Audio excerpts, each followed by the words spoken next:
testing. We're testing 1, 2, 3. Hello here.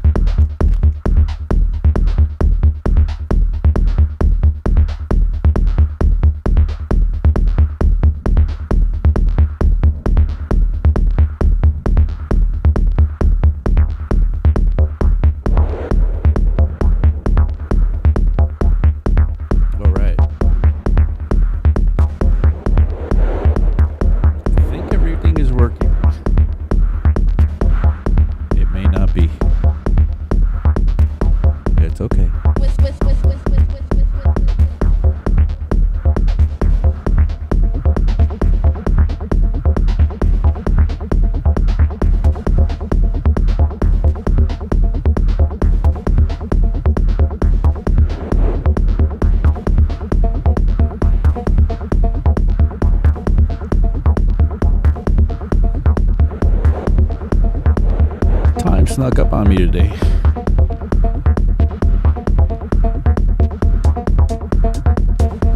Before I knew it, it was time to go on. I was just getting situated here.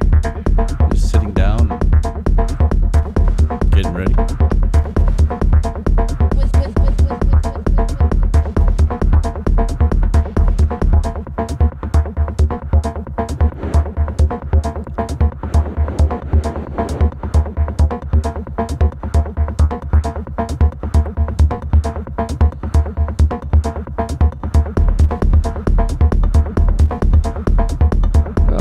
Shane is here. Hello, Roshane.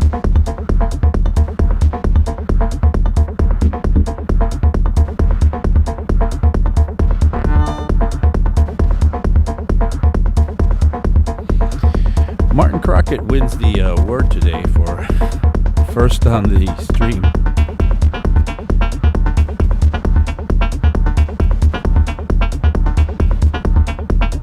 He wins bragging rights.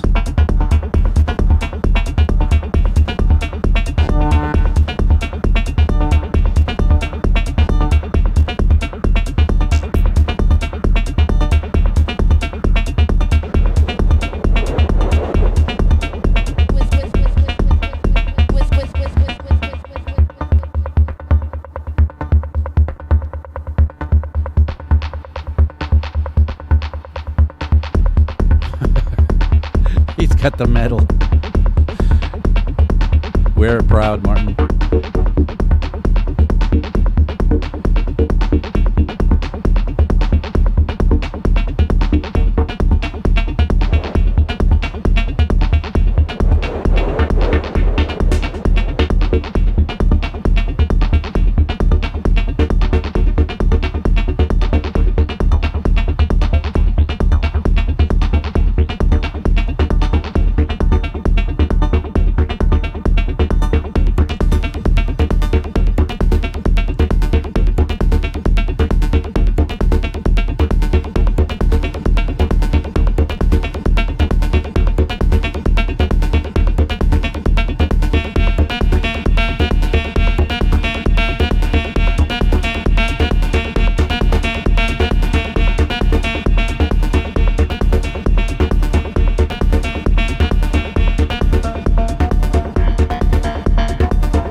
Sam is here. Sam, sorry to tell you that Martin won the first in the stream award for today. Got to get here a little earlier if you win.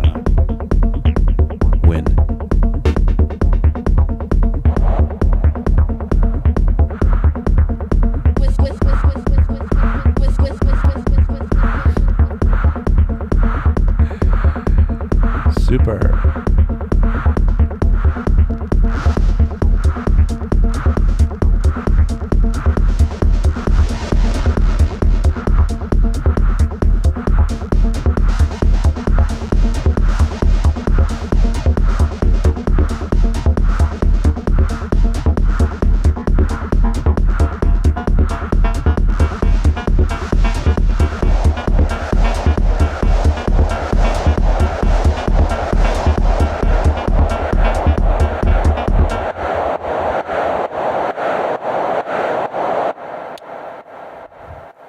All right. I think we should start then. Let's do this.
Hello, friends. Welcome back. It's Friday. You know what happens here on Fridays. It's fun day. We are 343 TV. My name is Abe Duque. I am an instructor at 343 Labs, and I stream here on Fridays at 1 p.m. We do everything you want to know about, or we talk about everything you want to know about when it comes to production, sound design, music, composition, whatever. I try to keep it to stuff that I do, and just have a little fun with you guys. But just to remind you, we're 343 TV. We are here Fridays and Saturdays and every other Tuesday. Tomorrow, don't forget to tune in for John Selway's Techno Saturday show. A lot of people in here in the chat already. Chat was kind of kicking off already before we started. I think Martin Crockett gets a honorable mention for being the first in the chat today. I think he was here, I don't know, maybe 20 minutes before we started. I'm very proud to receive the medal for that today. Hello, Jan Kalinowski. Jan asks, yeah, and mono compatibility, question mark, exclamation point. Not sure what Jan means by that, but maybe Jan can maybe qualify or explain that. Rashane is here. Hello, Rashane. Good to see you again. We had a good time. Was it on Wednesday when we had our 343 studio Ableton Dojo session, which went really well. If you haven't checked out 343 Studio, you should. It's really kind of a I like to say it's a dojo for music producers to get their chops, trained up. Anyway, who else is here? PK, GNTHR, Gunther, I guess. Alessandro Bratz is here. If I missed your name, I'm so sorry. Glad to see you all back. All right, so today I wanted to talk about a few things. Look, I wanted to continue to write music. I've been writing music while I've been with you guys every Friday, and somehow I started to realize, I don't get enough of a chance any other time to make music. So I'm starting to take these little compositions a little more serious. So I want to just write as we talk about anything else. Today I set up the title for the show should be EQ, compression, delay, and reverb, the four horsemen of music production. Try to make an ominous title for it. But basically, I wanted to talk about those four because I believe those four are the kind of four basic tools of any production. And I wanted to do it while I was just fooling around with making new music at the same time. Let's see what's going on here. Mage Prometheus. Hi, guys. Click that like. Yes, please click that like. That would be a nice thing. Thank you very much for that. Simple Sam. I wanted to attend the dojo, but I forgot. Sam, you need remember me pills or something like that. I think you're in John Selway's camp of being kind of fun, forgetful. Anyway, I left my best chops in a field in Hampshire in the 80s. Yes. Okay. Right on. All right. So let's that was Madge Mage. I think it's Mage, right? All right, so let's see. What do I have for you guys today? Basically, I've got a bunch of gear just sitting here today. Let's see. Just, we're probably not going to play with any of it because we're supposed to be talking about reverb, delay, compression, and EQ. But we can, at any point, grab anything and start playing with it. I do have this drum machine set up here, but I'm not going to actually use it as a sound source. I'm thinking of using it as a way to control something I've already set up. Let me show you my Ableton screen here. Here we are. So in my Ableton screen, I sat here, about an hour before, and I just started to put some stuff together. I was writing some mini Moog bass lines here and some random parts from other synths in here, and we'll listen to them later. But what I really did was I set up a 909, basically from the 909 core kit inside of Ableton. But I broke them all up into like all the instruments that you would see in the 909, and I wrote some patterns real quick. All of this I did in an hour. Like, I just went crazy writing patterns. But let's get that kick drum going. And basically what I want to do today is, it's a little loud. What I want to do today, well, I want to do a lot of things today. But one of the things I wanted to do is show you how you could use a drum machine like this one. Hold on, let me zoom in a little bit on it. Let's get that more on the drum machine itself, so you guys can see what I'm doing here. Okay, so I'm going to use the drum machine, and this drum machine it's kind of set up to be kind of a 909. It's a TR8 from Roland. It's one of the newer drum machines that Roland's come out with, and I wanted to set it up to kind of just work as my drum machine as it goes when the controller is controlling Ableton. So basically, for example, I'm going to do it with MIDI maps. I'm going to map the fader to the fader here. So now that I go up and down with this fader, and I have a control over the kick drum. Okay, that's good. And let's see. Let's look at the kick drum and see what particular controls I have here. I have 4 controls for the kick drum, and they actually line up nicely with the ones that are in here. So I'm going to MIDI map those to tuning, attack, decay, and they're labeled exactly the same way. Actually, the decay is this one over here. Decay, and this one's called compression, but I'm just going to leave the compression out, or I'll make the compression the level. So now I can tune this thing and attack it and decay it. Where's this level? Where's the decay? So I could shorten it and make my kick do what I want. So attack and tuning.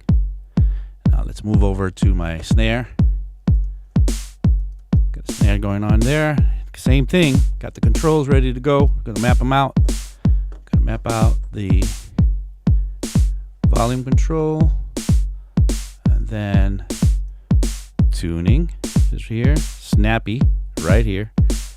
The tone is actually not there, but we'll map this decay knob to the tone, which should. Oh, I've double mapped something. That's interesting. Let's not double map. That's not good. Wow, for some reason, these two controls have the same CC connected to it, which is wild. Let's get another one in here. So we'll do this knob to that. So this will be the tuning. This will be the snappy, which is having trouble picking it up. This one's kind of dead, maybe. No, it's working. So tuning, snappy. Acid Bat says cheers. And okay, so let's go. I got a toms going on. I'm gonna do this quickly. I don't want to lose you guys. So okay, I got 3 toms in here. So wow, how far am I going with this? So each tom has these controls in them. I'm just gonna skip those for now because there's so many controls. I don't want to bore you guys. The more important ones I'll get to. I'll just do the volume control for the toms right now because that'll be good too. I'll just put this first one to control all the toms volume. So I can do that. So I can get a little mix going on this thing here. Let's go straight to the hi-hats because the hi-hats are probably going to be the thing that I want to mess with the most. So let's map those. So I have a closed and open hi-hat. So on here, I'm going to have to look for my closed hi-hat, and then on close I have decay, so that's good. I could do that. And then I have level. Okay, I don't need to map the level, to tell you the truth. I'm just going to do the decay on it. I wish I had the tuning on it. That would be nice. I guess I could access the device in there and go straight to the tuning, but too much to ask for at this moment. Let's go to the open hi-hat, and I'll map the decay as well for the open hi-hat. Let's see, and then the volume control for the hi-hats will be this one here. So I'll map that. So add here, and let's get that going. So volume control is working. So yeah, decay is working. And this really pays off because you can, and I wish I had the quickly could able to tune them, and maybe I will. Let's see how this is set up here. I guess I could transpose one. Which one is this one? This is the open hat. So let's see. Let's try this one. If this works, I'm gonna do it to both. If it doesn't, I'm just gonna see what happens now. Now this one should tune it now.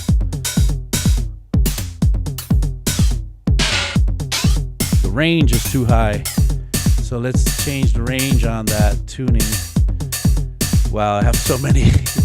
Let's see, hats, transpose, and I maybe I want the range to just be between -12 and +12.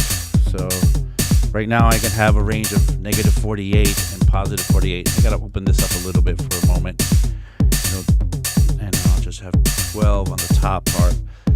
Let's see how that works. Let's close this back to the right place. Okay, somehow my video's off where it should be.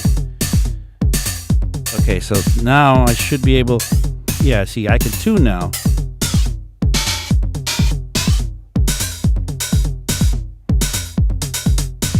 I can shorten and tune.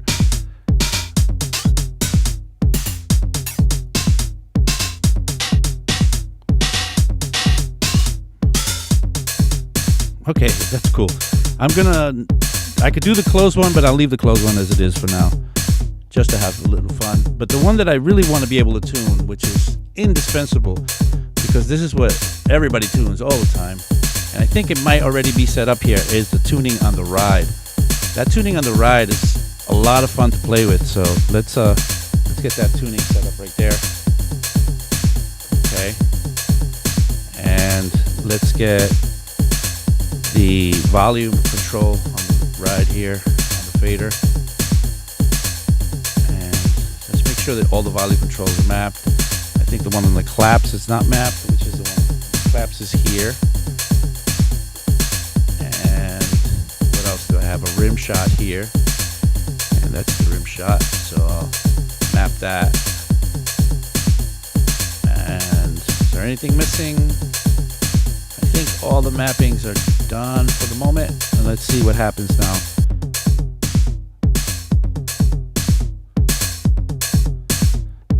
Okay, so the ride. Okay, I mapped the ride, I think, to the wrong place. I think I mapped it to the symbol. Gotta remap that, because I want it to match exactly what's happening in here. I want to be able to like virtually play this drum machine. Okay, and then I think I matched the tuning to here, and that should be it. So let's see. Oh yeah, that's what everybody likes to do with the ride, to be able to tune it. Okay, now we're playing. Now we're cooking. Okay, got some other patterns in here. Let's see what other 909 tom patterns I have. Sorry.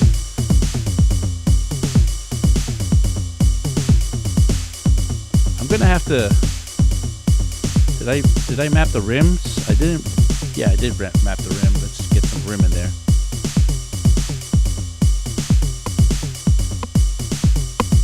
And let's get a clap in there.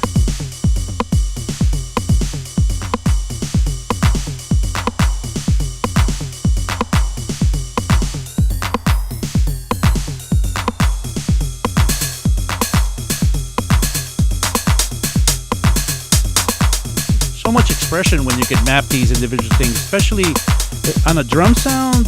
The things that you want to map the most are going to be tuning and decay on drum sounds. That's the thing. Anyway, just wanted to show you how we can do that. And I think if I spend a little more time with it, maybe not on the stream, I could perfect it so that this thing could really just be kind of playing my virtual 909 from the Ableton project that I have going on here. Okay, so maybe I'll keep on tweaking it, but let's get to the matter at hand. Simple Sam says this is a fun setup. I should try this. Need to clear some desk space to put the first. Yeah, I know. Desk space is at a premium. I'm always wondering how I can reconfigure my setup to like fit everything on here. I wish I could have like a humongous desk that would go around, maybe a circular desk that I could sit in the middle of, and then just turn around as I go through all the gear. But unfortunately, I don't have that, and I have to end up like unplugging things and replugging other things, and the configuration part of it can, if you're lazy, and I can be lazy sometimes, it's something that maybe I don't want to be doing. Anyway, so let's talk about the matter at hand today. Cookie and Tune is here. Hello. And TI-80 Mark just joining. Glad to see everybody. Put the hardware says Simple Sam. Yeah, we're gonna do that. We've been doing that. In these last shows, we've been just trying everything. That's what I've been, really going nuts with anything that I can with you guys, to see what you guys like and see what turns out all right. Nefertiti Gold, I'm always unplugging and plugging something in. Lots of mayhem. Yes, I'm always watching you unplugging and plugging things in when I'm watching your Instagram and TikTok posts. You're doing a lot of them. VNDM, hello. Detroit Rising, hello. Circular swivel desk is an idea, Abe. You should call IKEA and do a collab with them. Yeah, Cosmic J, oi oi. Okay, all right. Everybody's here now. All right, so let's talk about the matter at hand. So yeah, I'm gonna keep on messing with what I have in front of me. I just wanted to have some stuff to fool around with, but I wanted to talk about what I call for this. The title of this show is the 4 Horsemen of music production, which are EQ, compression, delay, reverb. And they are not, of course, the only effects out there. I mean, you can talk about things like chorus, flanging, and maybe some sort of saturator or some sort of thing like that. But the truth is, in my time as a mixing engineer, I've come to realize that these are the top 4 devices, and because of that, I have to be very aware of my options. I have to be aware that maybe I need options. A lot of people don't see how maybe the value in maybe looking for some sort of maybe VST that would do something outside of what their DAW does, because they don't understand what the options are and what the differences are. So I wanted to just bring that to you today. We'll start with EQ. So as I said, if you were a carpenter, I didn't say this, but I always say this. Maybe I've said it on another stream. If you were a carpenter, EQ would be your hammer. It's something that you're going to be using probably more than anything else. But let's look at what the options we have as far as EQ goes. Now let's take first of all make a group out of this 909 thing. Command G. I love that Ableton lets you make groups of groups. Okay, so now they're all in here, and I can maybe start EQing what's in here. So let's play. Add some stuff in here. I love the fact that I can control it immediately from here. Okay, let's grab EQ and let's see what EQ can do for us. So, of course, we have the DAW built-in EQ. And Ableton's EQ is kind of typical of what you get in a modern DAW. EQ8 is what Ableton has for us. Very typical. It's going to be a combination of EQs and filters. So that's what I find really funny is that most of the modern EQs, when you see an EQ, you see it says EQ on it, but it's actually more than just EQ. It's EQ and filtering, and they're not the same. They're really not the same. EQ and filtering are two different processes.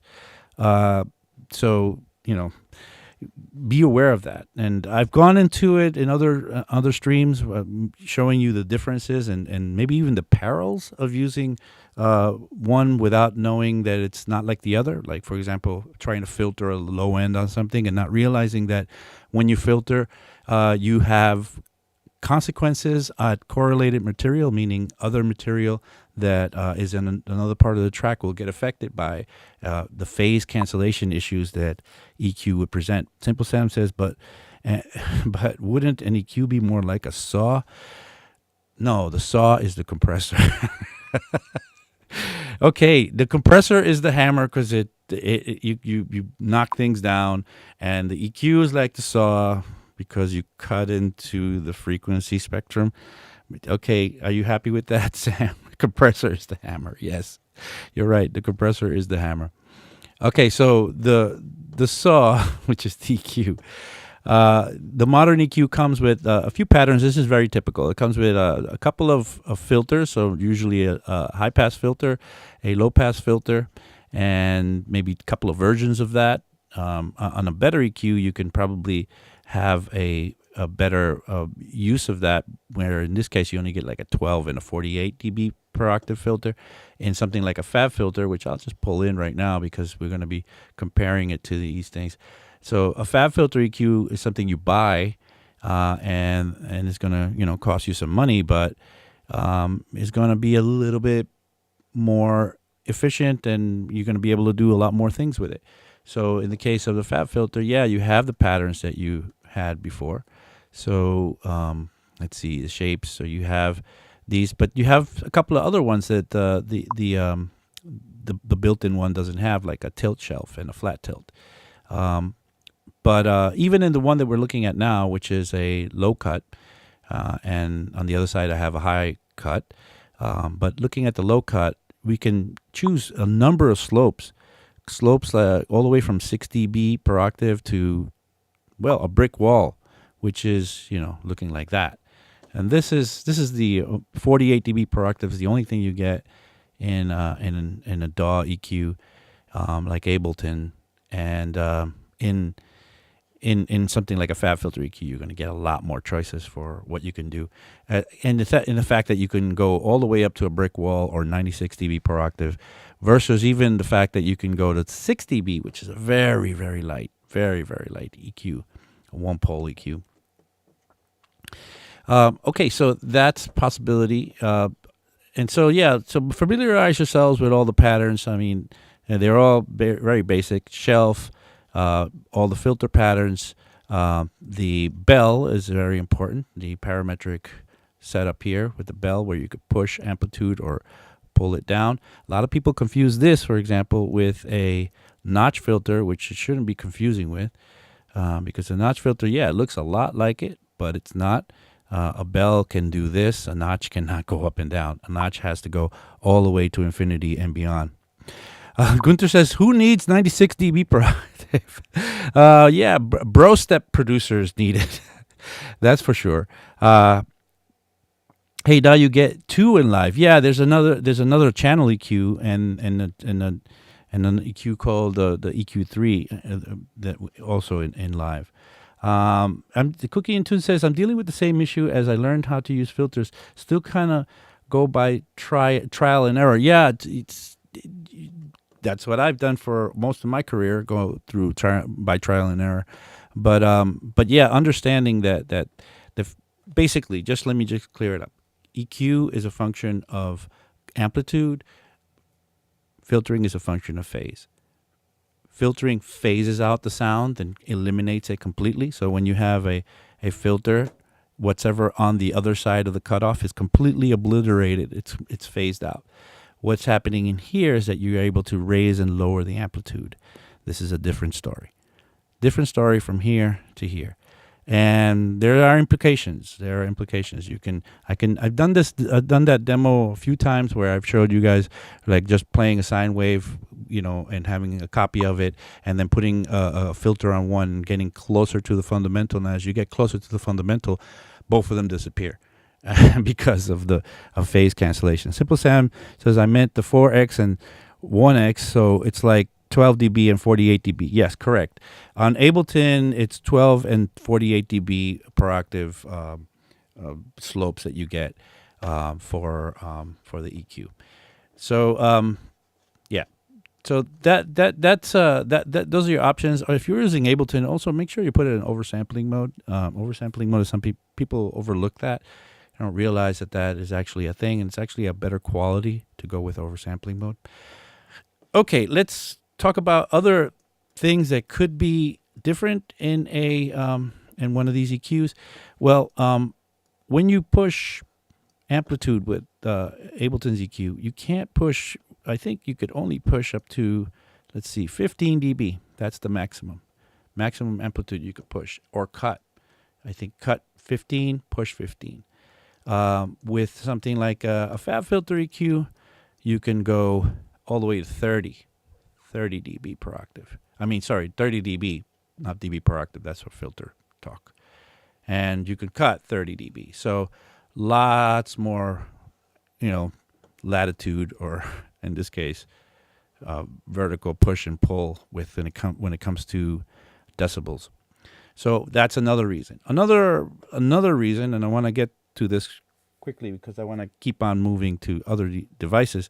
This EQ, this Pro Q3, and there are other EQs that are as good as the Pro Q3.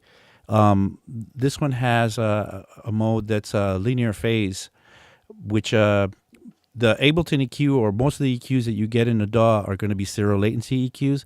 And those have no problem when filtering. Remember I told you with filtering, you got to be careful because when you filter, you also can affect other correlated material on another track.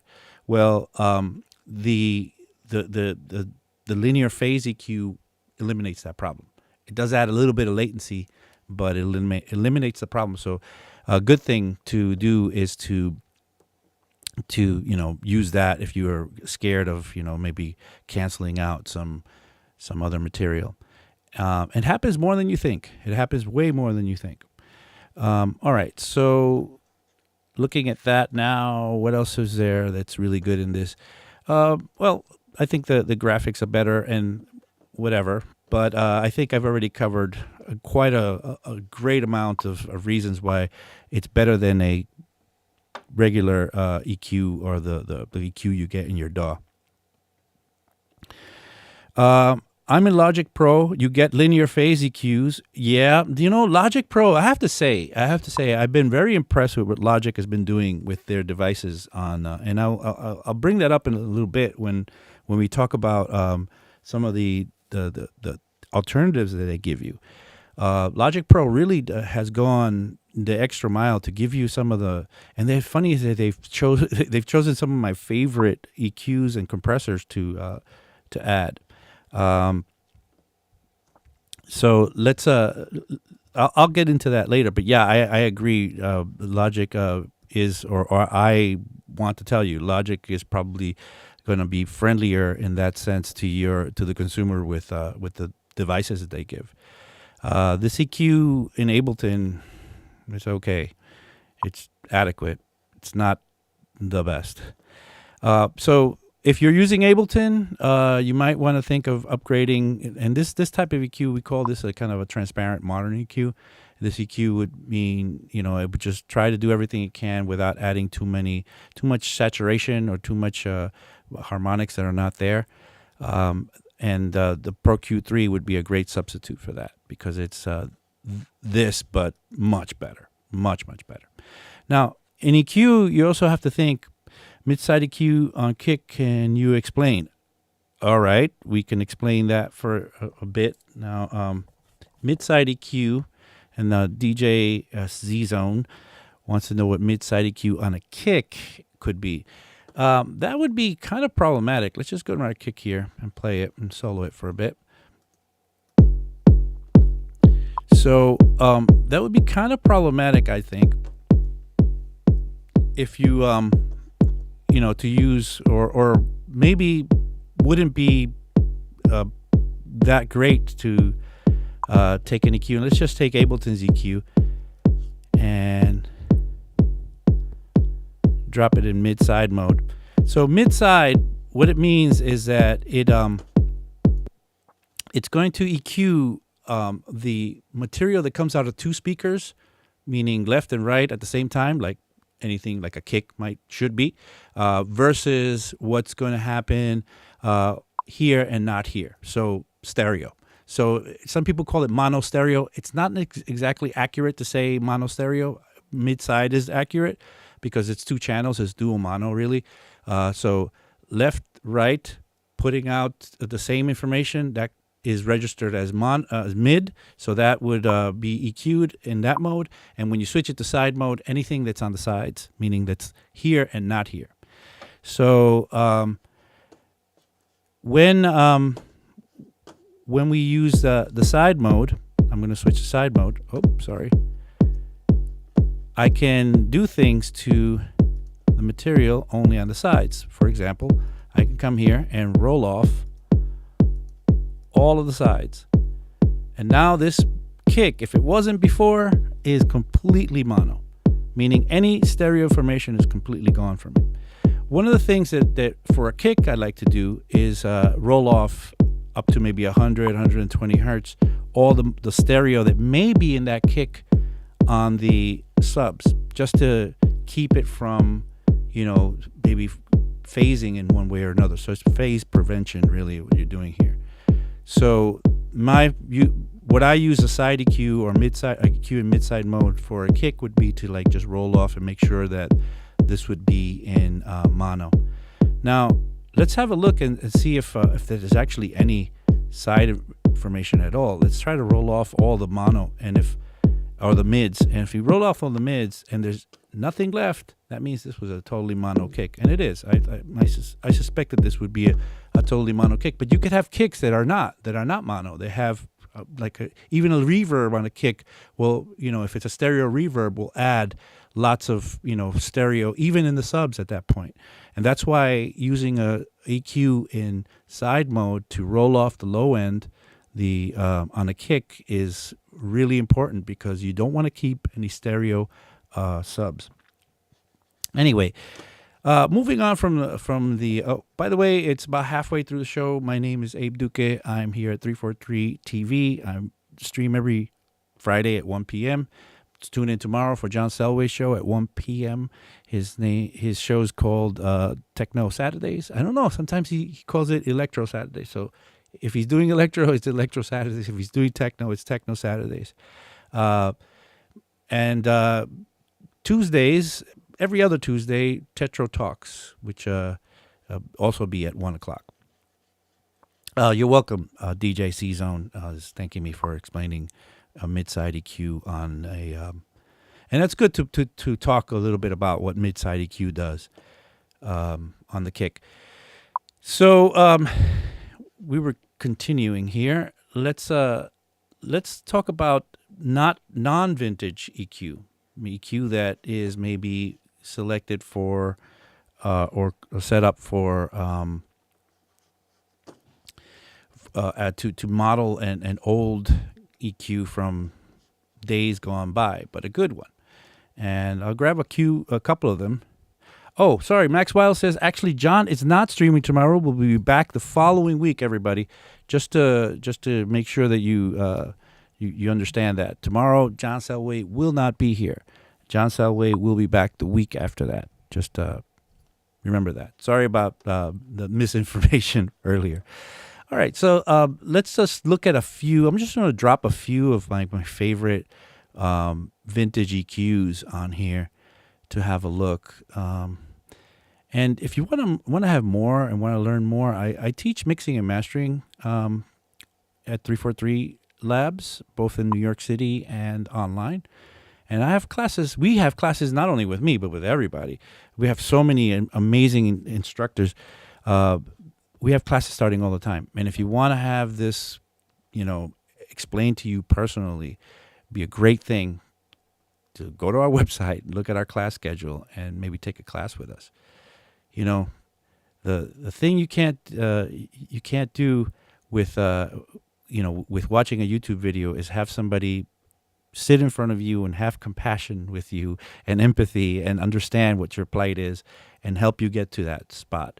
And that's what we try to do here at 343. We're in the compassion business. So come and check out our website. Anyway, I'm going to load in a bunch of where's my UAD stuff. I'm going to load in a bunch of cool vintage EQs. So let's see what we have here. We have, of course, the API 560, which, by the way, Logic Pro gives people. Logic Pro gives you this as a, and this is probably my favorite EQ that I've ever used as a vintage EQ. And Logic Pro, you don't even have to buy it. So when I have mastering classes and I have students that come in using Logic, I tell them that they have to buy less things, less plugins to get up there to that level, because this EQ is already found inside of Logic, which is awesome. Let's try another one. We can look at the 550, which is a really great EQ for drums. Then I won't do too many. I'm going to do, and you've probably seen me use the next couple of ones that I'm going to pull in. They're going to be the 1073, which for the longest was my favorite EQ, but now the API has beaten it. And the Pultec, couldn't make music without Pultec. The Pultec EQ for bass management is just insane. Nefertiti Gold says, LOL, Logic lover for life. Nefertiti, you took my Ableton class, so you were trying to, cheat on Logic for a little while, but I guess you're back together again. Ableton is better for sound design. It also has Max for Live. Abe, please explain how powerful Max for Live is. Yeah, Max for Live is very powerful. Max for Live is something that if we're here trying to make a competition between Logic and Ableton, I'm not going to be taking any side. I mean, I love Ableton. I teach Ableton, and I love the workflow, but I have to, call it as I see it. And Logic does give some great things, but Max for Live is a kind of open source sort of platform that you could learn how to code in Max. And Max would, at that point, you can go in there and make yourself an instrument or an audio effect or a MIDI effect or a hybrid, of that, which is great. All right, so what else? You guys are really active in the chat today. I'm very happy because it gives me a lot to talk about, but you can pull me down a rabbit hole really quickly. Nefertiti says there's a 1073 and a Pultec in Logic as well. Yeah, I was just about to say that. There is the Pultec in Logic and the 1073 in Logic. And I mean, when it comes to, vintage EQs, Logic really took care of everything, I think. Detroit Rising says you can get these vintage EQs on Waves. Are they good? Correct? Or and they have sales? Yeah. Normally, when in my mixing classes, in my mixing and mastering classes, I used to try to get people to go UAD, but that's too expensive these days. I think the way to do it on the cheap and not in a bad way is to go with Waves, because they have a lot of these things. They don't have a good 1073. They have a Shep 73, but I can't sign off on that. It doesn't have the same air. But they have these APIs, and they have the Pultec. They call it the Puig Tech, and they have the Fairchild compressor as well. When we get to compressors, we'll talk about that. And then they have what else do they have? They have the LA2A. I mean, they have a lot of really great compressors in Waves, and the deals, like, you can't beat those. I mean, they put some deals out, like 3 compressors for like $60 or something like that, or three plugins for $60, which is amazing. Anyway, back to these. So what's the difference between using this and the built-in, transparent compressor? Well, these are modeled after old existing compressors that were not created in the way that the digital modern transparent compressor is. They were created using different technologies and different approaches and different strategies on how to manage the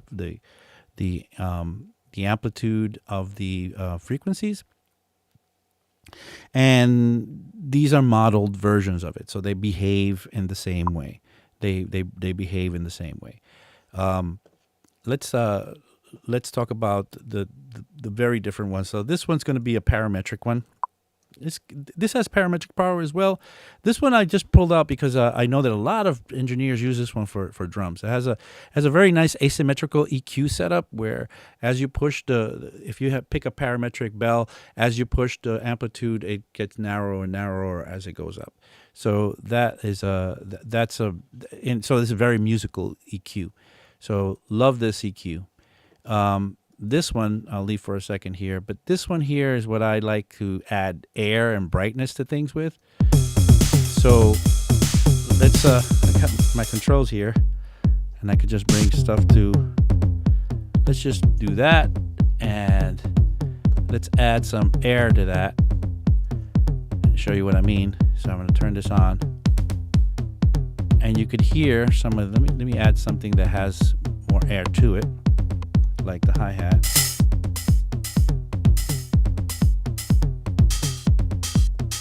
And without air at all, and without the air, and you hear it just doesn't really get shrill or anything. It just sounds really nice and very sweet, and stands very solid in the high end. For high end, I love this EQ the most. This does have a parametric setup where you could set up a frequency and boost or cut it, and then a low shelf as well. For air, when it comes to like vocals, when it comes to new recordings, like you're recording your bass or whatever, and you want it to just cut through the mix, for air, this 1073 is my favorite go-to. And for bass, it's going to be this Pultec, and you've seen me use this Pultec quite a lot already.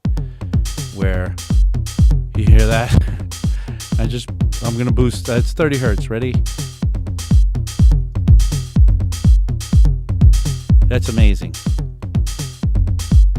And with a bit of attenuation to tighten it up.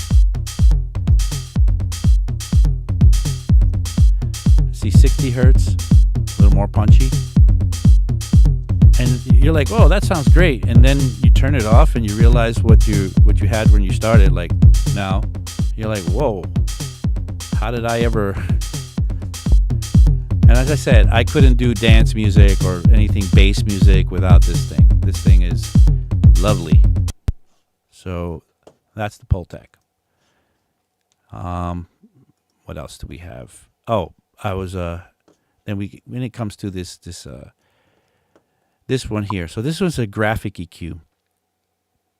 A graphic EQ, it's kind of, usually you see a graphic EQ turned this way. And the one that, the version of this that Logic has is turned this way. But this is more kind of in line with the way the real unit came in this lunchbox sort of configuration. where it would be in a vertical stance. And basically, you have these curated, very nicely curated bands with amazingly sweet, delicious, like butter crossovers on there. And you can really mold the sound in such a sweet way. Let's get this going, and I'll show you what I mean. I'm going to add some snare. And I'm going to just start playing with it. Watch. That's the high end. That's a little bit less high. You see how I could just bring out things? So now that one brings out more tom. It's just that it's so well curated.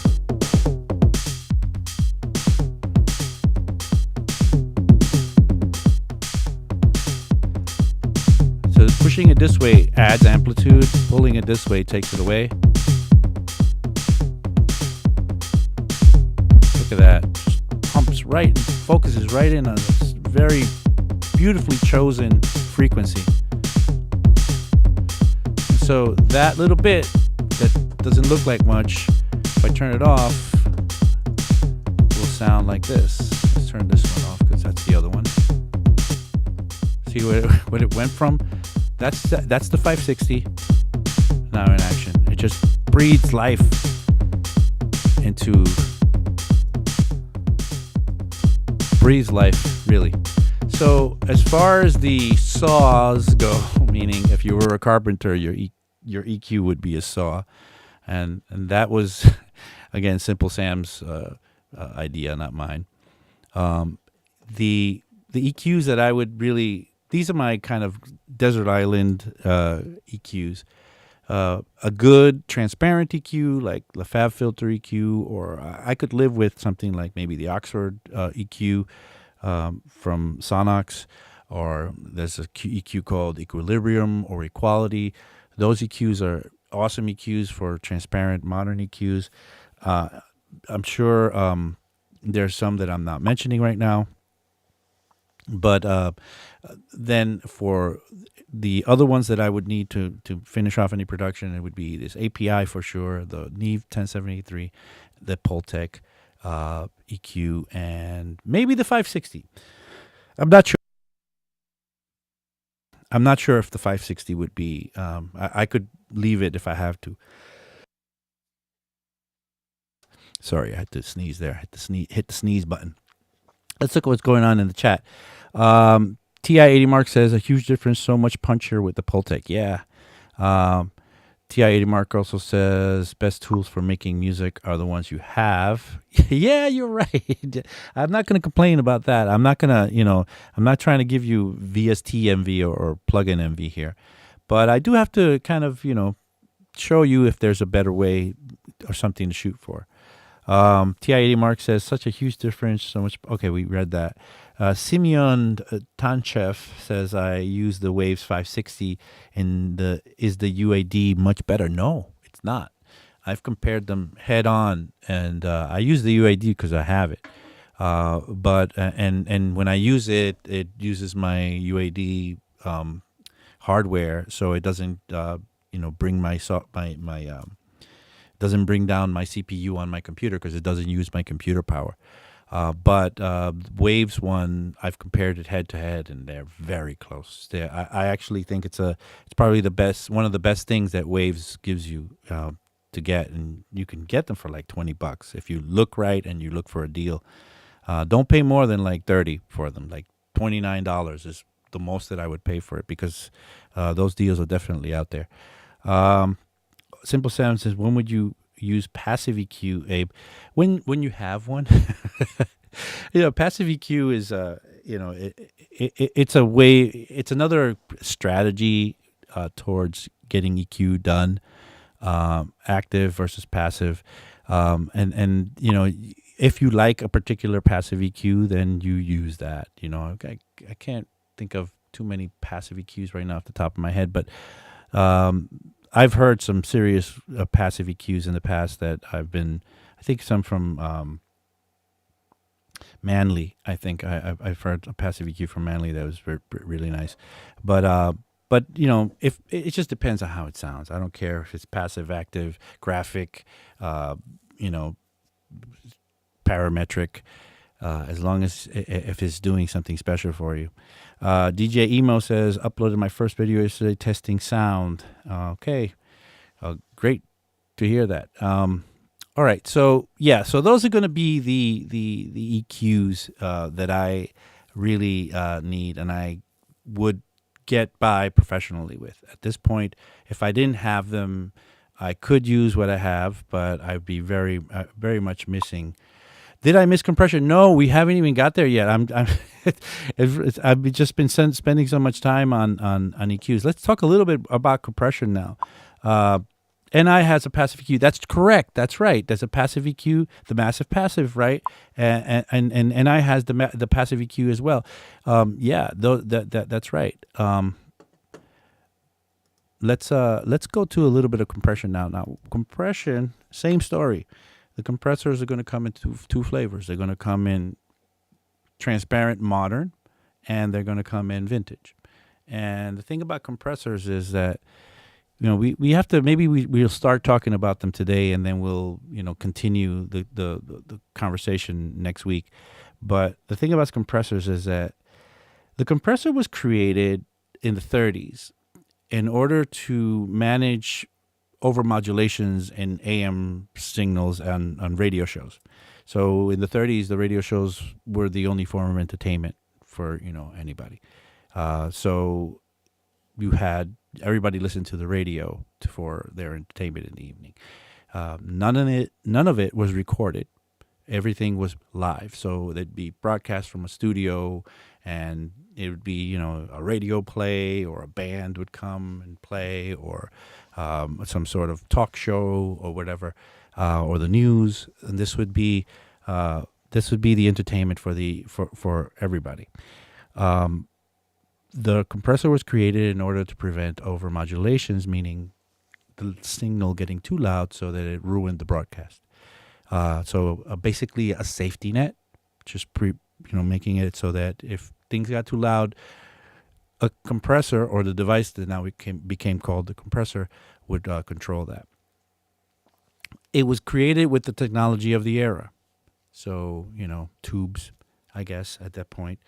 But as time progressed, compressors started to get fancier, started to change with the science and the developments in technology.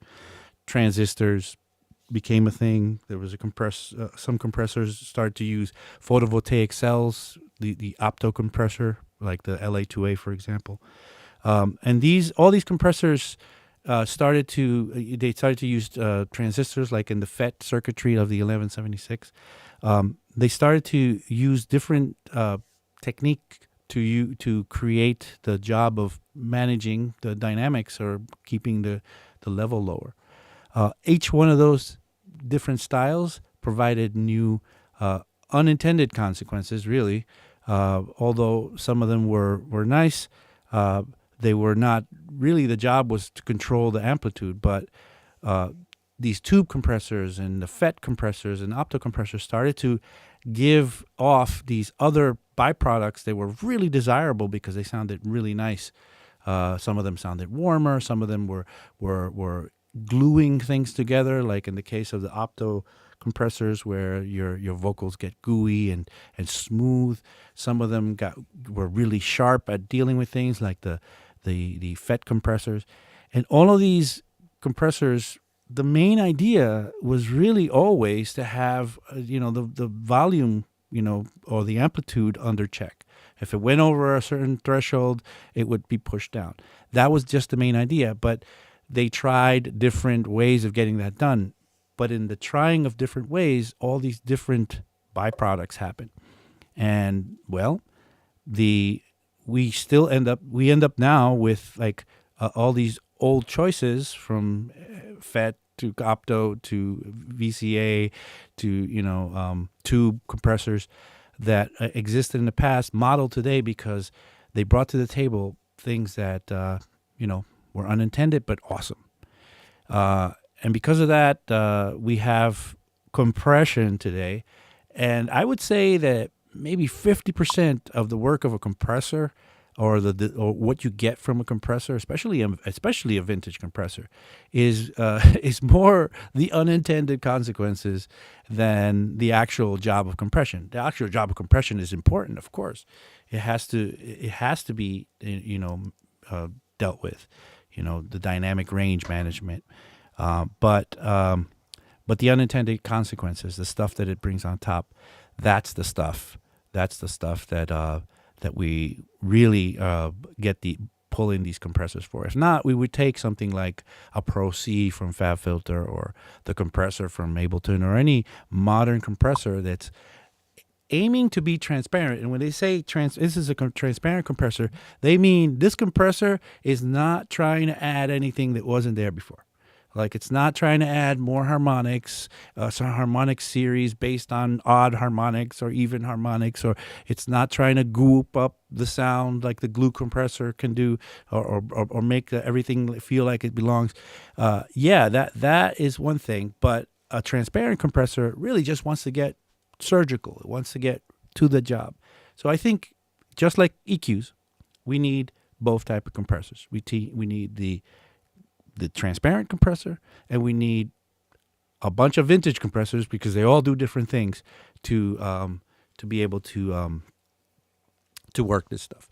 Now, I think we're running out of time, and I'm not going to have enough time to demo these compressors, but we'll keep this discussion going for next week about EQ. Well, we've done with the EQ for now. We could talk more about EQ if you guys pull me down that rabbit hole. But I'll pick up to next week with this same set. I got a bunch of other stuff in there. I got bass lines that I was writing in there, and some other parts that I was just trying to fool around with. But while I'm doing that, I'm going to continue to talk about these things. So next week we'll talk more about compression, and let's see how far we get with that. And maybe we'll get to reverb and delay as well, because those are discussions that we need to have about these four devices that I call the four horsemen, because as a mixing engineer, most of the work you're going to do is going to happen with those four devices. And if you could just figure out what four devices to get good at, to secure for yourself as far as owning or learning to use, it would be EQ first, compression next, and then reverb and delay after that. And you could do anything you want with that. Now, of course, there's more. There are other devices, and we'll always talk about anything that you want to talk about. But let's deal with these four first, get you perfect with these four, and then once we got that going on, then we can get some accoutrements on top of that. Let's see what the chat is saying just before we say goodbye. Doug Smith has said this was a good one. Learned a ton. Thank you. I'm happy. TI80 Mark says, cool, lots of good info in the stream. Yeah, I'm trying really hard, guys. And if you have anything you want to talk about, please just kind of, bring it up and ask questions and write comments on this video, because I always read the comments on the video. And if you want me to go in a certain direction with the streams to come, just write them on the comments on the video, and I'll get that, and I'll write back there as well, and then I'll keep going with this on the stream. I mean, this stream for me is a way to meet with you guys, and it's a community for me. It's fun. I feel like I'm here with some friends talking this stuff. Simple Samson, tune in next week for more adventures of the Horsemen. Okay, Simple Sam. Rashane, yes, I want to talk about compressors next week for sure. Got it. Cosmic J, BSS DPR 402 from Waves. Okay, yeah. Simple Sam's talking to Gunther. DJ Imo, love the Shadow Hills Red or the BX Townhouse 2. Okay, yeah, the Shadow Hills Red. Shadow Hill makes that amazing mastering compressor as well. Detroit Rising says, really good to focus on tools like EQ with examples and how to use.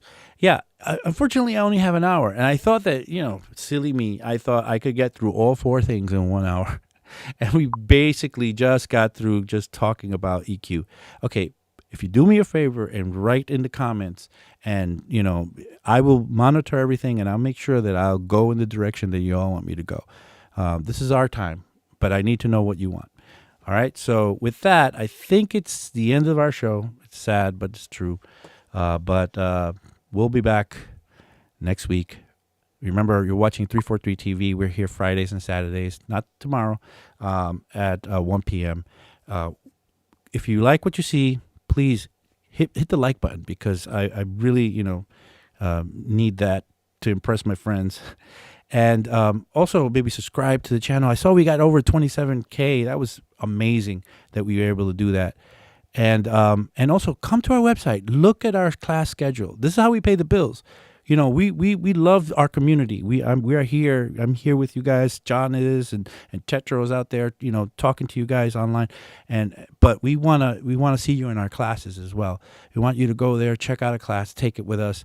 If you think this is good, imagine if we had a lot more time and the ability to deal with you individually. Take a class online, take a class in Berlin, take a class in New York City. We'd love to see you there. We have amazing instructors, and they're all waiting for you. So with that, I say goodbye. See you next week.